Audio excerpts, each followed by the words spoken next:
o que realmente governa a sua vida. A Bíblia nos alerta, acima de tudo, guarde o seu coração.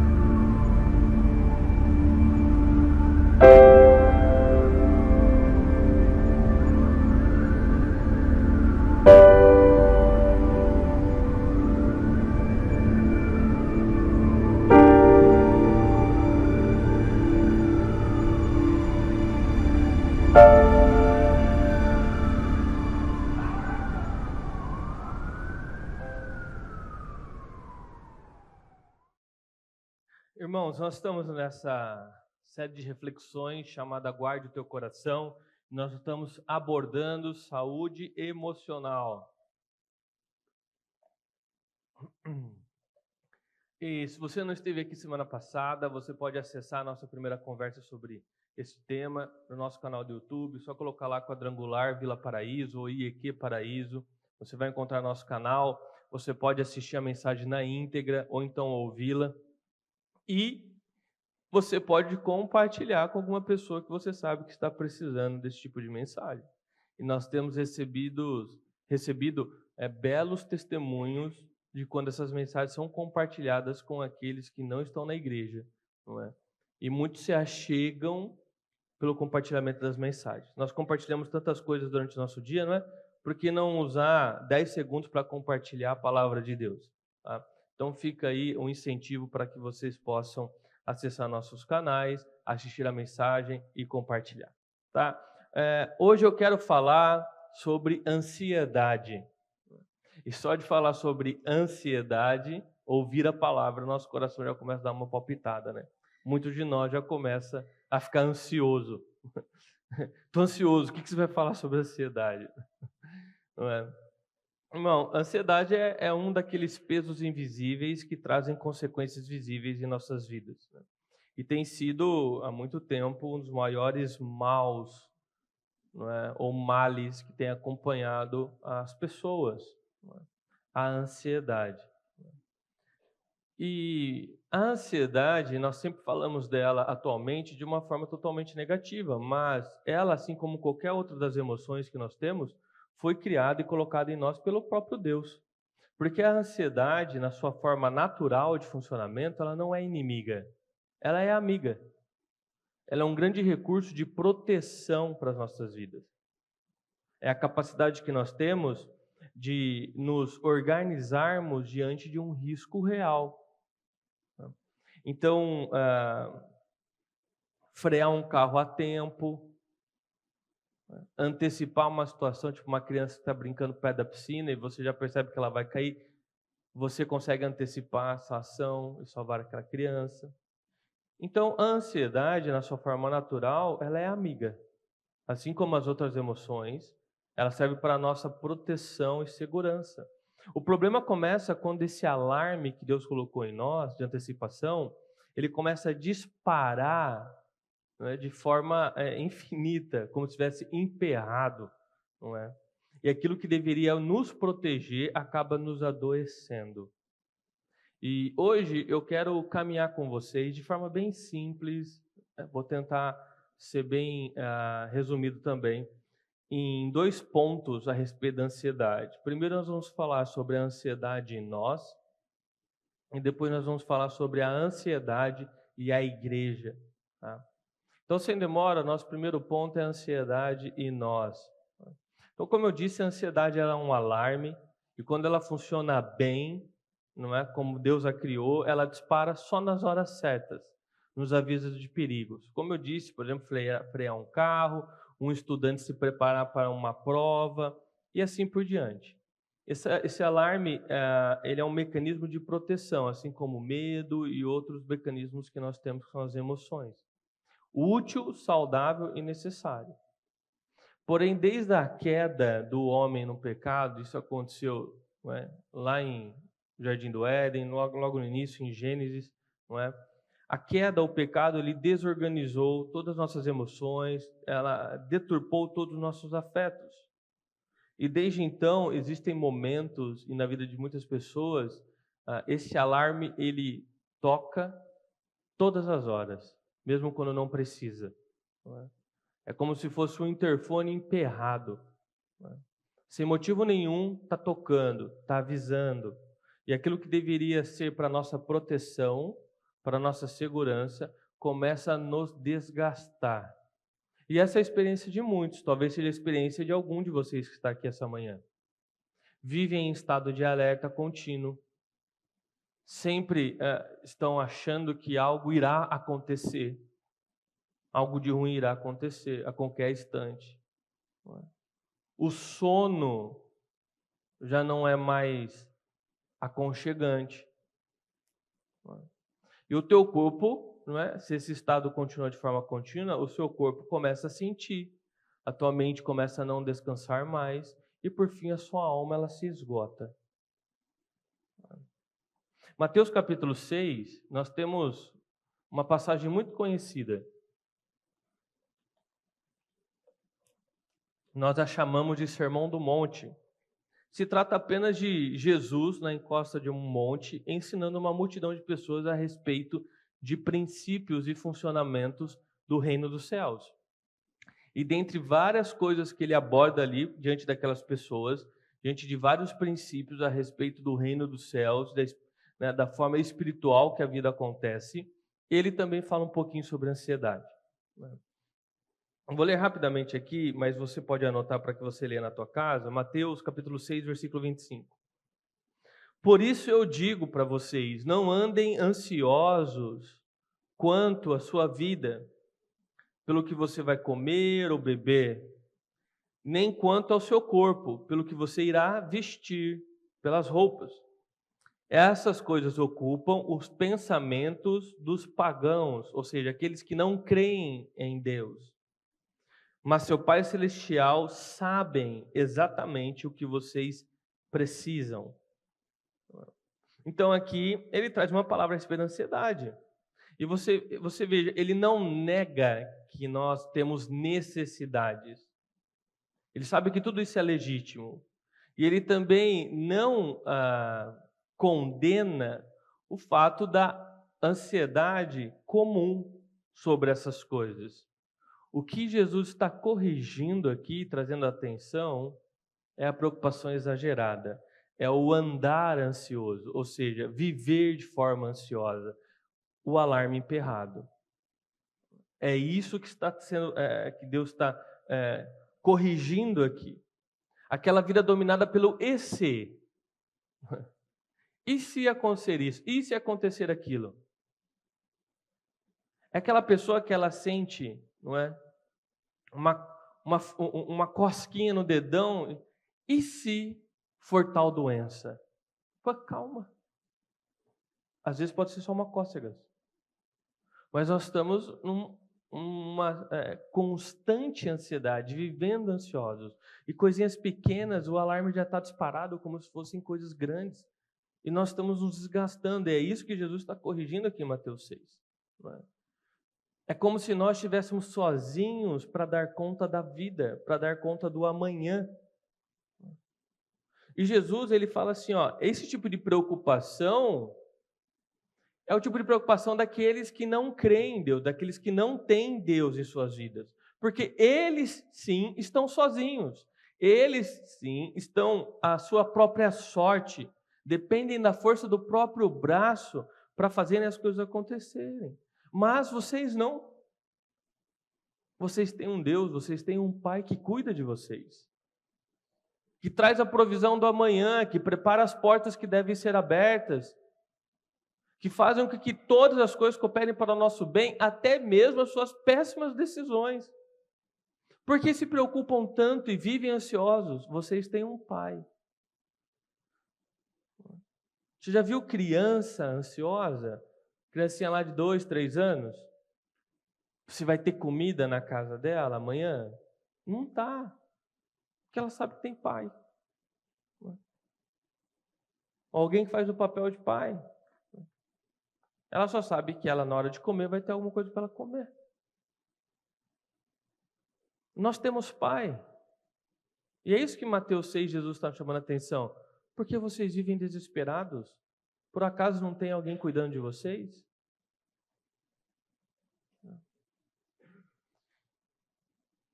E por essas pessoas andarem ansiosas, Jesus está falando, olha, vocês vivem como alguém que não tem fé suficiente para crer que o Pai de vocês, ou seja, que Deus está cuidando das coisas.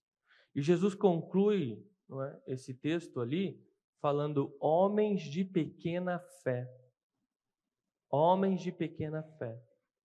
Então perceba, nós temos a ansiedade comum, nossas emoções, como eu disse, é importante para a nossa proteção, dispara somente nos momentos que devem ser disparados. Mas nós temos o andar ansioso, que é quando esse alarme ele emperra e ele está disparando a todo momento diante de situações que não deveria estar disparando.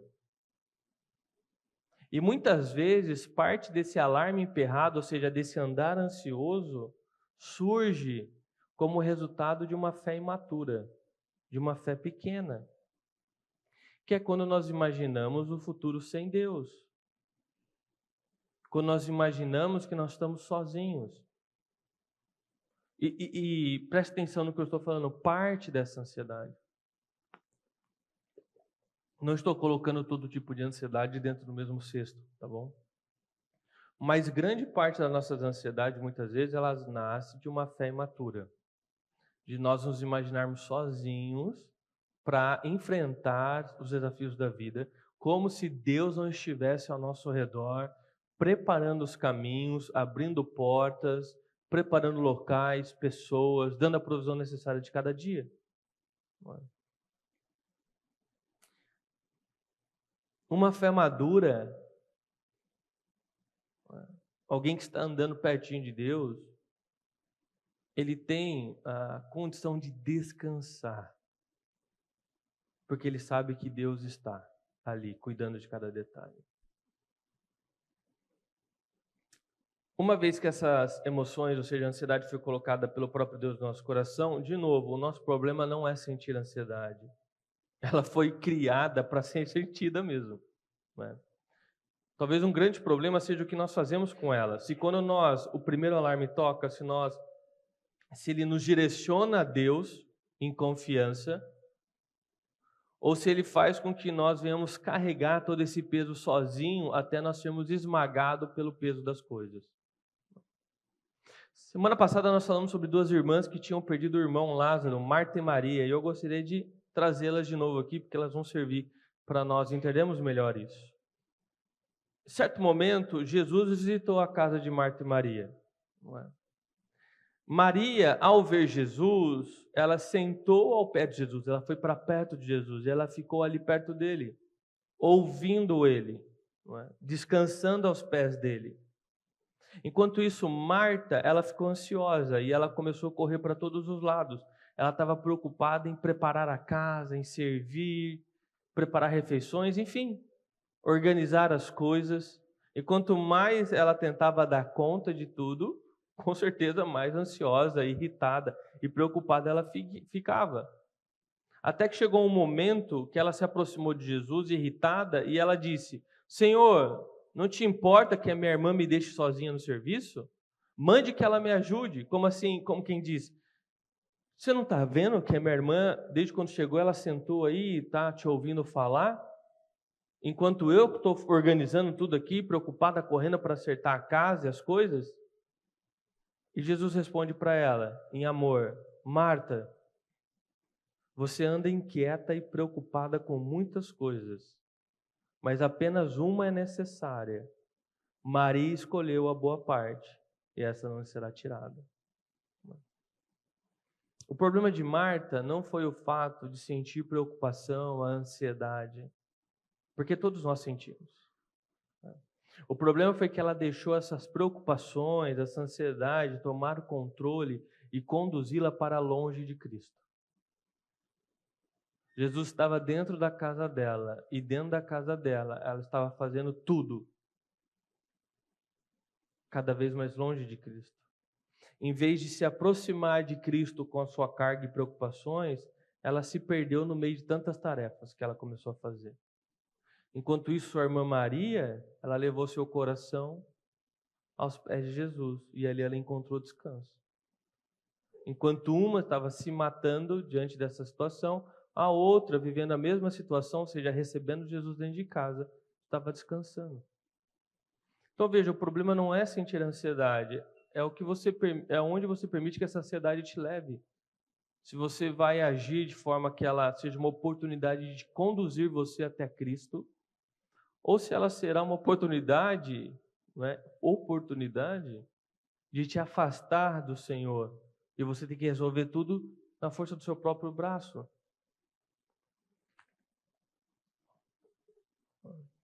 Então veja, quando a ansiedade e as preocupações da vida vêm, se abre uma grande oportunidade, que é o quê? Elas se tornarem uma ponte, um caminho para nos levar mais perto de Cristo. Para que nós possamos sentar aos pés de Jesus e levar até Ele nossas preocupações, nossos dilemas, nossos medos, a situação que tem tirado nossa paz. Falar, Deus, o Senhor é meu Pai, não é? Eu preciso da comida. Eu preciso da provisão para essa situação. Isso aqui eu não tenho o que fazer, eu tenho medo, eu estou ansioso, mas eu estou aqui aos seus pés descansando, porque o Senhor é o nosso Pai, não é? E o Senhor mesmo disse para que nós não precisamos andar ansiosos, porque o Senhor tem aquilo que nós precisamos. Porém, se você pegar a ansiedade e começar a alimentá-la sozinho, se direcionando cada vez mais longe para Cristo, a sua ansiedade, ao invés de ser uma ponte que te leva até Cristo, ela se torna uma barreira que vai te sufocar longe de Cristo. Então veja, quando a ansiedade não encontra direção em Cristo, e nós nos permitimos ser arrastados para longe dos pés do Senhor, ela tende a vir e ficar, se instalar em nossos corações. Obviamente, primeiro ela vai ocupar nossa mente, pensamentos se repetem, nós ficamos ruminando cenários, né? E se eu falar isso, se eu falar aquilo, e se eu for aqui, nós ficamos, não é? Naquele ciclo de pensamentos e cenários, dificuldade de desligar a mente, de se focar naquilo que realmente nós precisamos fazer. E se nós estamos com o pensamento cheio, obviamente, então isso vai moldar os nossos comportamentos. Nós vamos começar a evitar situações, adiar decisões, nós vamos começar a ficar com muito medo, começar talvez a se isolar. E uma vez que já dominou nossa mente, nosso comportamento, o teu corpo vai pagar o preço, porque o teu sono vai ser quebrado, você vai ter tensão a todo momento. Isso significa que tem hormônios no teu corpo, como por exemplo o cortisol, que é o hormônio do estresse, sendo liberado a todo instante. Isso causa dores, contraturas musculares e tantas outras coisas que quem é da área da saúde pode falar muito melhor do que eu, não é? Taquicardias, falta de ar, dores, enfim. O teu corpo vai pagar o preço. E no final você tem uma vida comprometida. O seu trabalho comprometido, os seus estudos comprometidos, sua família comprometida, sua devoção a Deus comprometida. Tudo perdeu qualidade. Tudo perdeu qualidade. Porque nós permitimos, talvez num momento de fraqueza, ok? Não estou aqui fazendo julgamento moral em cima de você, apenas falando de um fato. Mas quando a ansiedade veio, as situações veio, nós fizemos a ansiedade se tornar uma barreira entre nós e Cristo, ao invés de aproveitar ela como uma ponte que nos leva para mais perto de Cristo. E quando esse quadro ele instala e se mantém por semanas e meses, trazendo sofrimentos reais, prejuízos reais para as nossas vidas, nós já não estamos falando de um momento difícil, mas nós estamos falando de uma doença. A ansiedade deixa de ser um alerta em nossas vidas e se torna um transtorno em nossas vidas.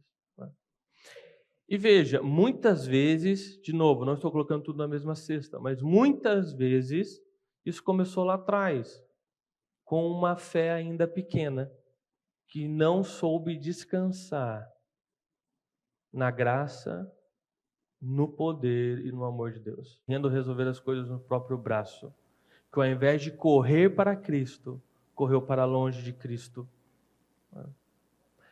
A preocupação não entregue, ela cresceu, ocupou espaço e se tornou um fardo para o teu corpo e para a tua mente. E agora, além de um cuidado espiritual, pode ser necessário talvez um cuidado também clínico. Então veja a importância de nós fortalecermos a nossa fé e entregar nossas preocupações a Deus, logo no início dos processos. Logo no início dos processos. Veja a importância de nós estarmos sim dentro da nossa realidade, orando a Deus, lendo a sua palavra, lendo bons livros, se esforçando para estar na igreja, nas programações. É exatamente isso que Filipenses 4, versículos 6 e 7 diz para nós, olha, não andem ansiosos por coisa alguma. De novo, as mesmas palavras lá de Mateus 6, não andem ansiosos, porque sentir ansiedade é normal. Andar ansioso é outra coisa. Não andem ansiosos por coisa alguma, mas em tudo, pela oração e súplica com ações de graças, apresentem seus pedidos a Deus. O que a Bíblia está falando? Quando a ansiedade subir ao teu coração e você sentir que vai perder esse controle, use ela como uma ponte para que você vá para mais perto de Deus. Vá até Cristo com suas petições, com as suas súplicas. Leve até Cristo o seu medo, a sua ansiedade. Apresente a Ele os seus pedidos. E olha o que o versículo 7 diz. E a paz de Deus, que excede todo entendimento, guardará os seus corações e as suas mentes em Cristo Jesus. Não é?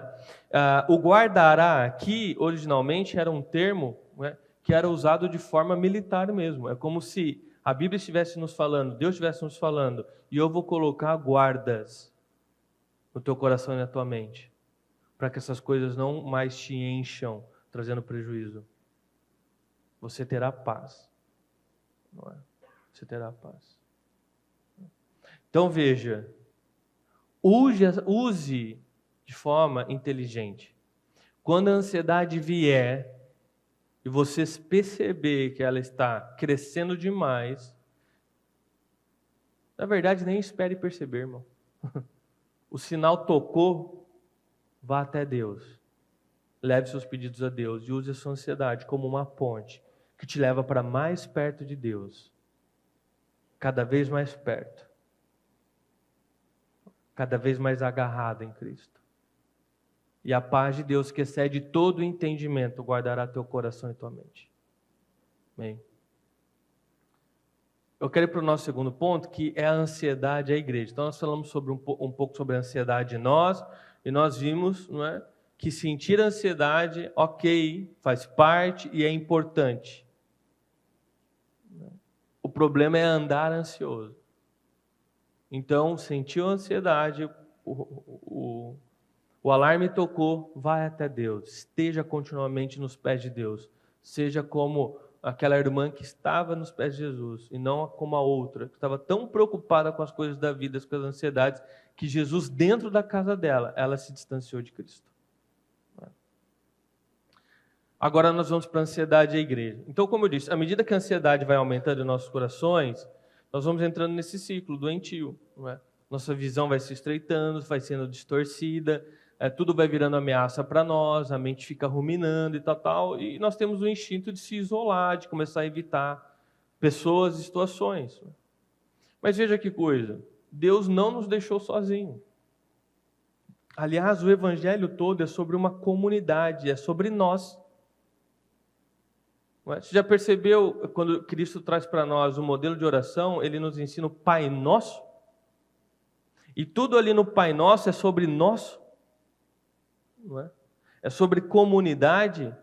Perdoa as nossas dívidas, assim como nós perdoamos aqueles que nos devem, os nossos devedores. Não nos deixe cair em tentação. O Evangelho é sobre uma comunidade, irmãos. Não é sobre solidão. Até porque se nós somos a imagem e semelhança de Cristo, Cristo, Ele é nós.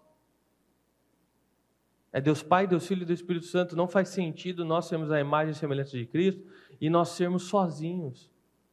Por isso que Cristo não nos deixou sozinhos, mas Ele nos colocou em uma família. O nome dessa família é igreja. E quando eu digo igreja, igrejas são pessoas. É claro que todos nós entendemos quando nós dizemos nós vamos até a igreja e nós vemos aqui, mas a grande verdade é que aqui é um prédio, a igreja é vocês. Se nós sairmos daqui e nos reunirmos na esquina de baixo, a igreja está na esquina de baixo. Aqui ficou o prédio. Então, quando nós dizemos que Cristo nos colocou numa família, essa família é a igreja, é que Cristo nos colocou perto de pessoas. E aqui é um ponto principal, para você que anda ansioso, ou para você que enfrenta esse problema com frequência. Comunhão é remédio. Igreja é remédio. Tanto preventivo, como também tratamento para quem está no meio de uma situação difícil. Tá? Comunhão não é luxo, é oxigênio para quem está no meio do caos. A presença da igreja, irmãos, ela é essencial, ou seja, a presença de irmãos e irmãs cheios do Espírito Santo é essencial. Pessoas com quem nós podemos desabafar sem medo. Ouvir uma palavra que aumenta e traz de novo a nossa fé, que nos permite voltar a respirar de novo. A comunidade, ela ajuda a nossa lente a ser ajustada, recolocando Deus no centro, no lugar que Ele deveria estar desde o início, e então permitindo, nos ajudando a chegar próximo de Cristo. Na comunidade, na igreja, você é lembrado, e se você se esqueceu, eu vou te lembrar hoje, Deus controla todas as coisas e não cai uma folha de uma árvore sem que Ele não permita. Deus tem o controle dos céus, da terra, de todo o universo em suas mãos. Nada chega na sua vida sem que Ele soubesse antes, sem que Ele estivesse preparado para aquilo, irmãos. Deus não é pego de surpresa. Você nunca vai fazer uma oração levando um problema para Deus e Deus, rapaz, esse eu não percebi vindo, eu não tinha visto que você estava nessa situação. Deus sabe exatamente pelo que você tem passado e a Bíblia afirma que Deus está ao seu lado e que Ele tem aquilo que você precisa para sair dessa situação. E nós recebemos palavras de fé como essa, que nos anima e traz novamente a esperança na comunhão, na igreja. Se você entrou aqui hoje achando que estava sozinho, você descobriu que você não está sozinho. Se você entrou aqui hoje achando que não tinha saída sem esperança, você descobriu que existe saída, que existe esperança. A nossa esperança existe até para a morte. Porque mesmo que morra, viverá. Isso acontece na comunhão, na igreja. Por isso que no Novo Testamento, quando nós temos ali o surgimento da igreja, nós vemos frases como: é na igreja e entre os irmãos que carregam, nos ajudam a carregar nossos fardos. É a igreja que chora com aqueles que choram. É na igreja que nós podemos confessar e orar um pelos outros. É através da união da igreja que nós perseveramos, ganhamos força. É na comunhão da igreja que Deus usa pessoas para falar conosco. Irmão, quando você está no olho do furacão, você não vai enxergar as coisas com clareza. E nesse momento a igreja te empresta os olhos. A igreja será sua voz, será suas pernas, será seus ombros. Quando o alarme dispara, a igreja nos reaproxima. A comunhão entre os irmãos tem a capacidade total de acalmar nossos corações e nos sustentar em descanso até Cristo.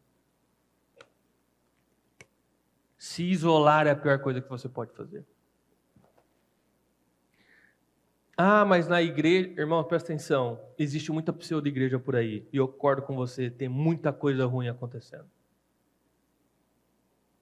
Mas eu estou falando da verdadeira igreja. Não estou falando de cópias, não. A verdadeira igreja de Cristo é aquela que as portas do inferno não prevalecerão. eu quero olhar para 2 relatos rapidamente aqui, que nos mostram que a presença de pessoas são fundamentais na vida daqueles que estavam em sofrimento, né? Em Marcos, nós temos aquela passagem onde nós temos 4 homens com um paralítico, não é? Uma passagem muito conhecida. Jesus está numa cidade chamada Cafarnaum, ele se encontra dentro de uma casa, e dentro daquela casa ele está pregando, e obviamente onde Jesus passava, as pessoas iam atrás e elas lotavam o lugar. Então a casa estava lotada, fora da casa estava lotada, não havia espaço nenhum para caber mais uma pessoa, não é? E de repente na cena nós vemos 4 pessoas, 4 homens carregando um paralítico numa maca. Aquele homem estava em grande sofrimento. E ele queria ser curado, obviamente. Mas como que ele ia chegar perto de Cristo? Como ele ia chegar perto de Jesus? A casa estava cheia. Se não cabia mais uma pessoa, como caberia mais 4 homens, uma maca e o paralítico em cima da maca?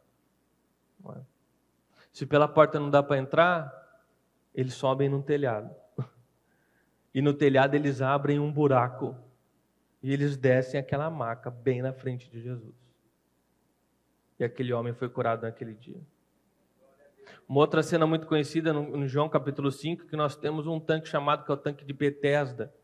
E as pessoas doentes que estavam em sofrimento, elas se organizavam em volta daquele tanque, à espera de um milagre, porque existia ali, vamos dizer, uma lenda popular de que haveria milagres nas águas daquele tanque, quando elas se mexiam, não é?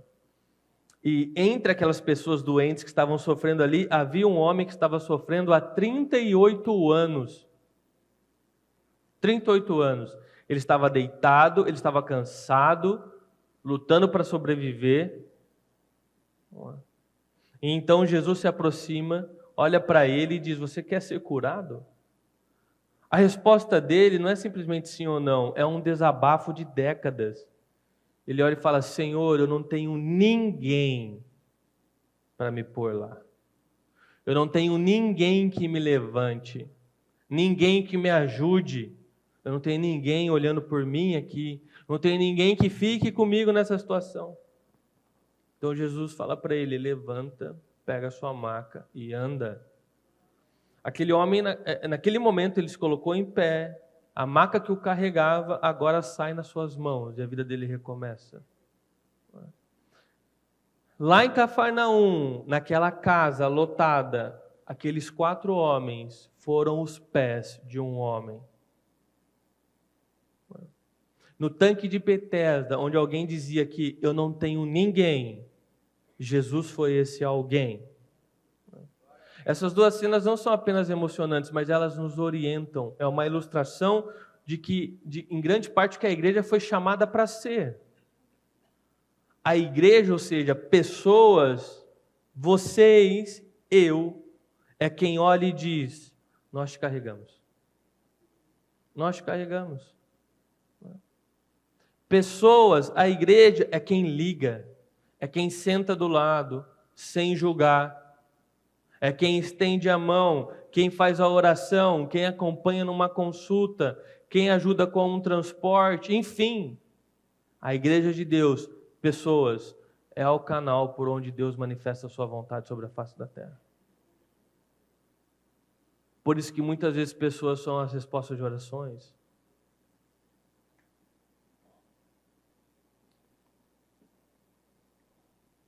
Isso é um alerta para mim e para você. Porque nós estamos falando da igreja e você é a igreja.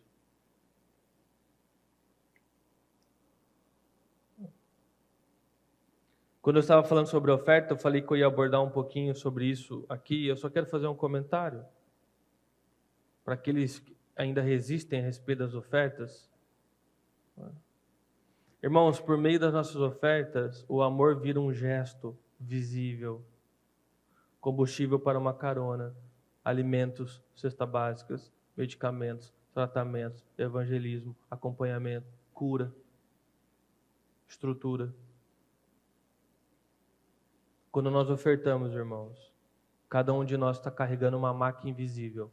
Quando nós ofertamos, você tem sido o pé daquele que não tem pé, as mãos daqueles que estão sem mãos.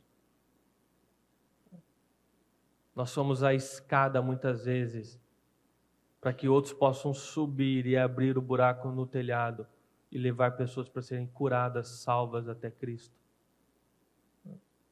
Então, irmãos, de forma geral, veja como a igreja ela é extremamente importante, essencial, ela é central no que diz a respeito ao cuidado de pessoas.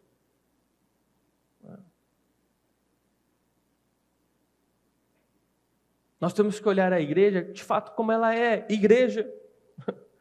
Igreja é um movimento vivo que avança. Pessoas unidas por um só propósito, que entregam tudo por esse propósito. Por isso que a igreja não é para ser vista como um lugar que você bate cartão aos domingos. Chega, bate cartão e depois vai embora. A igreja não é sobre o seu próprio umbigo, sobre seus egoísmos e desejos individuais. É muito mais, irmãos. A igreja é um recurso maravilhoso e valioso que Deus nos deixou e por onde Deus trabalha. Experimente começar a chegar 10 minutos mais cedo, ficar 10 minutos depois, conversando, gerando comunhão entre os irmãos, conhecendo pessoas, se conectando com a igreja. Seja você um desses 4 amigos que conduz uma alma até a sua cura. E eu quero aproveitar e falar sobre aqueles que estão em sofrimento rapidamente.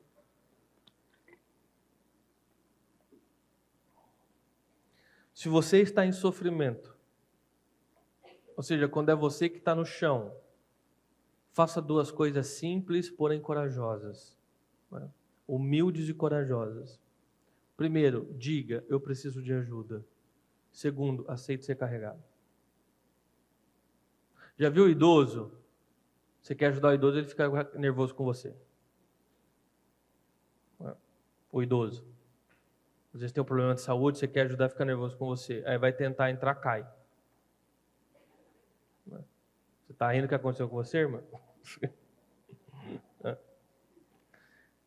Nós temos grande dificuldade em pedir ajuda e aceitar ser ajudado. Tem pessoa passando fome porque não quer pedir uma cesta básica. Entre nós isso não ocorre, não deve ocorrer. Então, se você que está no chão, faça 2 coisas. Humilde e corajosa. Peça ajuda. E aceite ser carregado. Porque isso não é humilhação para ninguém. É socorro de Deus em nossas vidas. Porque amanhã é você que vai carregar outras pessoas. Em momentos de dificuldade, fé não é necessariamente dar grandes passos. Muitas vezes a fé é nos deixar ser tratados pela igreja. Ser carregados pela igreja. Tem gente que se isola, não avisa ninguém e depois fica chateado porque a igreja não ajudou.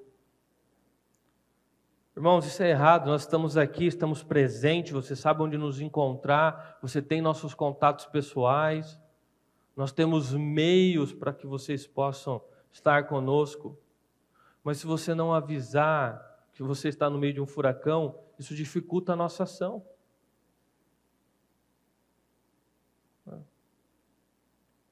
O meu desejo e o que eu tenho trabalhado, uma das coisas que eu tenho trabalhado, é que a nossa igreja seja esse lugar seguro.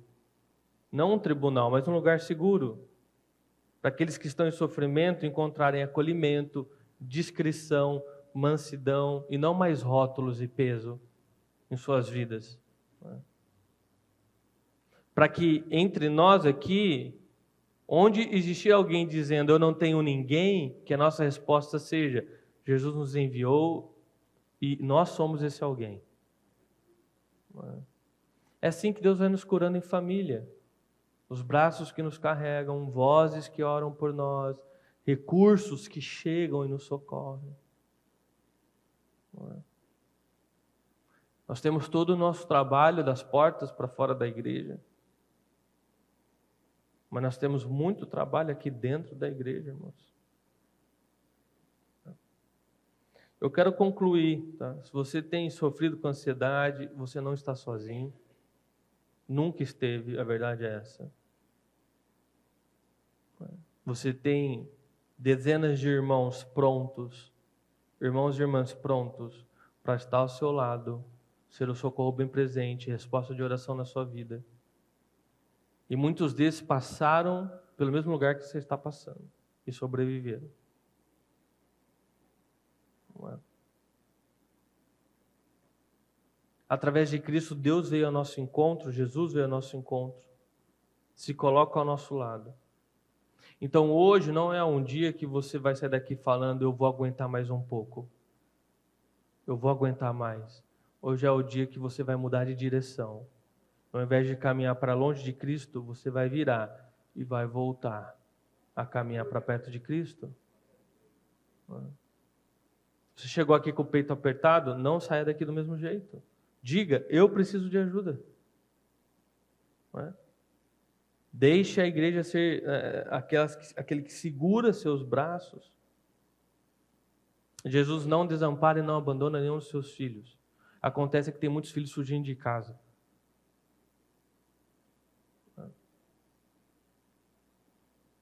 Aqueles que estão firmes entre nós o suficiente, né? Assim, emocionalmente, estão firmes. Né? E é aquela piadinha, né? Você vai comprar o sofá e o cara falou, aqui nesse sofá cabe 3 pessoas sem problema nenhum. Ele falou, complicado, vai ser difícil achar 3 pessoas sem problema nenhum para esse sofá. Porque muita gente está sofrendo, né? Mas existem aqueles que estão bem, graças a Deus. Se você está bem, graças a Deus. Olhe pelas pessoas, olhe para as pessoas, ligue, busque, sente junto, ore junto, abre espaço. E vou dizer, você não precisa nem estar bem. Muitas vezes, em meio de grande ansiedade, eu fui ajudar outras pessoas que estavam também em minha ansiedade, e nós dois juntos nos ajudamos, e nós dois juntos fomos para perto de Cristo. É mais sobre esse olhar de querer ajudar. É sobre mais, não é sobre pensar muito sobre você e nem pouco sobre você. É sobre pensar um pouco menos sobre você, entende? E ter espaço para pensar também naqueles que estão ao seu lado.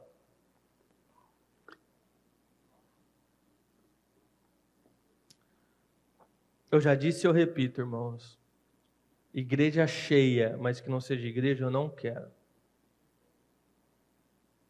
Não quero. Igreja por número e inchaço não muda a vida de ninguém. Agora, o que nós buscamos é de fato ser igreja. Ter a comunhão, a ajuda um dos outros. Nós temos meios para que isso aconteça. De novo, o que acontece é que muitas pessoas estão fugindo de casa. Não se envolvem, não ficam, não buscam comunhão.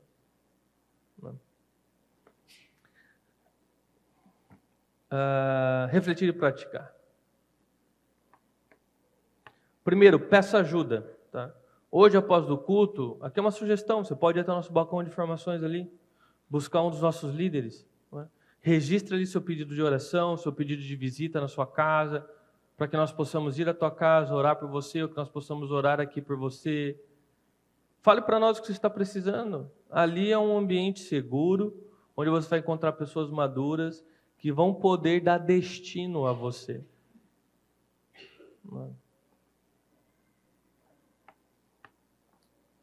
2, presença que cuida, estar no culto. Irmão, estar no culto é um meio de cuidado de Deus. Então faça um compromisso com você mesmo, esteja nos próximos domingos aqui. Pelo menos nos 4 próximos domingos, sem faltar. Organize-se para isso. É uma vez por semana. O culto à igreja, né, onde irmãos se reúnem, é o cuidado de Deus se manifestando ali. É onde Deus vai usar pessoas, talvez pessoas que você nem conheça, para ser a resposta de oração na sua vida. Pô, se organize. Se você conseguir, chegue 10 minutos mais cedo. Converse conosco, toma o seu cafezinho ali. Permaneça 10 minutos depois. Conheça alguém novo, pergunte como que foi a semana de alguém que você conhece. Saiba do que está acontecendo na vida das pessoas. Nós queremos mudança, mas nós não queremos ser parte dessa mudança. Nós queremos ser ajudados por todo mundo, mas nós muitas vezes, e aqui claro que eu estou generalizando, nós somos incapazes de, oi, tudo bem, como é que foi sua semana? E saímos, e de novo estou generalizando, tá bom? E saímos falando que a igreja não me ajudou. E você que também era igreja, ajudou quem? E terceiro, generosidade que vira socorro. Irmãos, suas ofertas generosas. Nós, como igrejas, vamos continuar dando destino para que as suas ofertas cheguem àqueles que estão sofrendo ou que se tornem meios para as pessoas se achegarem a nós. Lembre-se, sua oferta é uma maca invisível sendo carregada até Jesus.